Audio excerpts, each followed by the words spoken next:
ఈ ఐటెంని మీ ఏరియాలో ఏమని పిలుస్తారో ఒకసారి కామెంట్ చేయండి. ఇది లాంగ్ వీడియో పోస్ట్ చేశాను. లాంగ్ వీడియో త్వరలోనే అప్లోడ్ చేస్తాను. కాకపోతే ఆ లాంగ్ వీడియోలో ఇది లాంగ్ వీడియో లాగా తీయాల్సింది పోయి షార్ట్ లాగా వచ్చేసింది. నేను ఎడిట్ చేసేటప్పుడు చూశానన్నమాట. సో, ఇది మా ఏరియాలో అయితే కరిజెలు అని అంటారు. కొన్ని ఏరియాలో కజ్జికాయలు, గరిజెలు అని కూడా అంటారు. సో, మీ ఏరియాలో ఏమంటారో చెప్పండి. ఇక్కడ అయితే చపాతీ ఆర్ పూరీలాగా చేసేసి ఈ కర్జెల అచ్చు ఉంటుంది కదా! ఆ కర్జెల అచ్చులో పెట్టేసి దాంట్లో మనకి ఏదైతే ఫిల్ చేయాలి అనుకుంటామో నువ్వుల పొడి కానీ, కుడక పొడి కానీ, లేకపోతే పల్లి పొడి కానీ ఏదైతే అది మీకు ఏది ఇష్టమైతే అది దాంట్లో స్టఫ్ చేసేసి ఈ విధంగా పెట్టేసి మనము ఒత్తుకోవాలన్నమాట. తర్వాత ఎక్స్ట్రాగా వచ్చినటువంటి ఆ పిండిని తీసేసుకోవాలి. తీసేటప్పుడు జాగ్రత్తగా తీయాలి. ఇంకో విషయం చెప్పడం మర్చిపోయాను.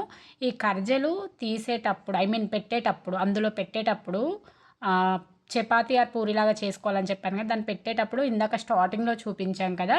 అక్కడ ఆ కర్జెల అచ్చుకి చివర్లలో మనము పిండి రాసుకోవాలన్నమాట, పొడిపిండి.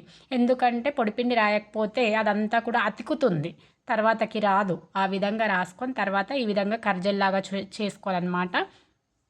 ఇప్పుడైతే ఇలా కర్జెల అచ్చులు వచ్చాయి, కానీ ఒకప్పుడైతే మా మమ్మీ మేము చిన్నతనంలో ఉన్నప్పుడు తను చేత్తోటే చేసేదన్నమాట.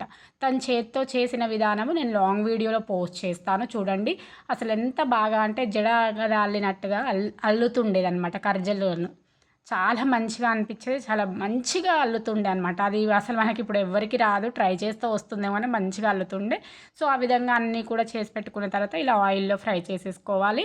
మేమైతే ఇందులో 3 రకాలు యూస్ చేసాము. నువ్వుల పొడి అండ్ పల్లీల పొడి, ఈ 3 రకాలు యూస్ చేసాం. అలాంగ్ విత్ చక్కెర అయితే చక్కెర యూస్ చేసుకోవచ్చు, బెల్లం అయితే బెల్లం యూస్ చేసుకోవచ్చు అనమాట.